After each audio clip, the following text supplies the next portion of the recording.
I wasn't expecting this. I mean, I walked into the bathroom and it happened. I mean, it's not like I could think about what would happen. It just happened.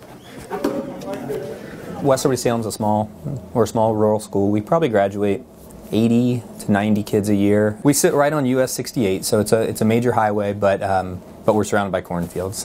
You know, when we talk about our neighbors, the neighbors are farmhouses that are you know, a quarter mile, half mile away. It was a Friday morning, kind of typical of any Friday morning, a little dark and dreary. 911, what's the location of your emergency? Hi, we're at West Liberty Salem High School. There's a shooter. There's a shooter at the West Liberty? Yes, West Liberty Salem High School.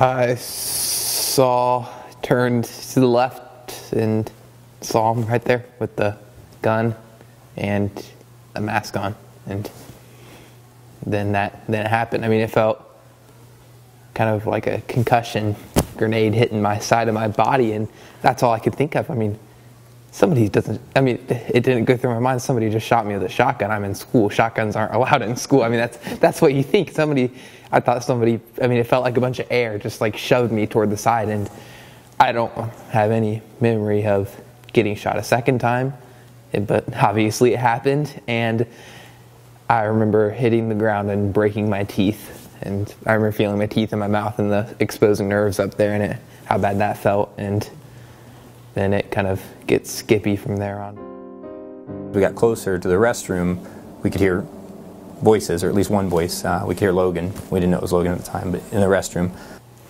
I mean, pretty much what I communicated to him was, you don't need to do this. You don't need to hurt yourself or anybody else. I remember seeing my dad. I remember saying, "I love you, Dad." And then he said, "How are you doing, Logan?" And I said, "I'm alive." You know, you're just trying to make it make sense. And, you know, Logan, who did this to you, you know, he told me, and then, you know, he said, "But it doesn't even matter, Dad. It doesn't matter." And you know, that heart, you know, of Logan is just, like Julie said, that really, it set a tone for us. And we said, you know what, it doesn't matter.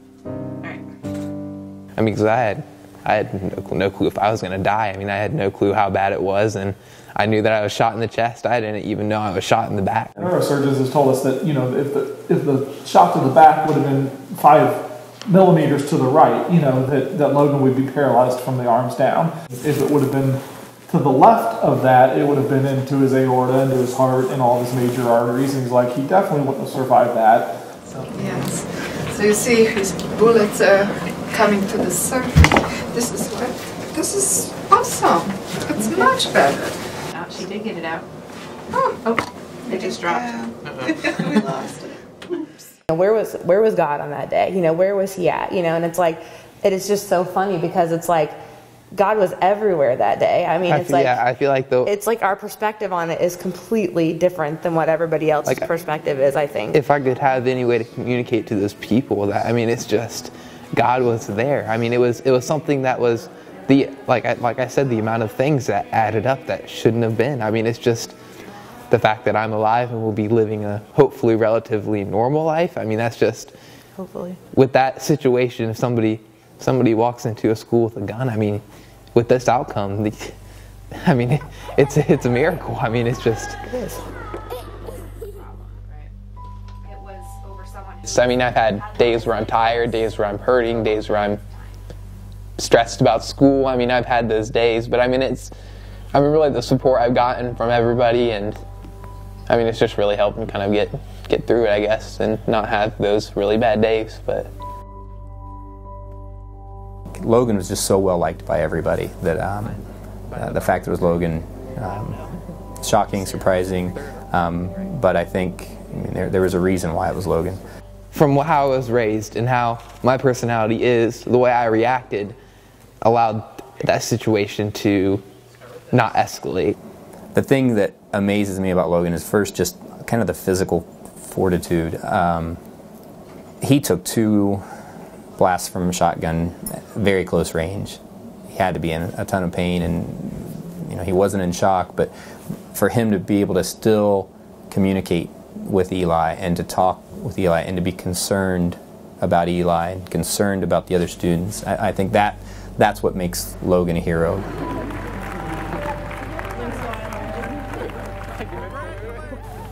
I guess my biggest worry is that I wouldn't be able to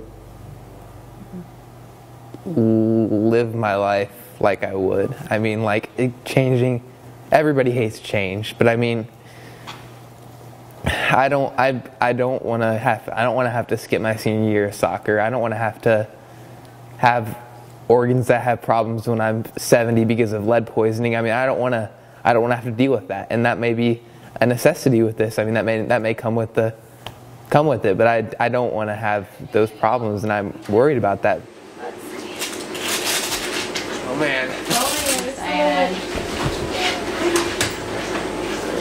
Don't go crazy here, okay? Alrighty. Oh my gosh. I'm so weak. Don't worry. This is so weird. It's like so scary. It feels like I'm just gonna fall over. Don't fall over. I guess it's kind of sad, but I mean, if this were to take me, or if it had taken me, I know where I'm going. So I mean, it's like, it's bad, but I mean, I guess that this life isn't too important compared to eternity, I guess.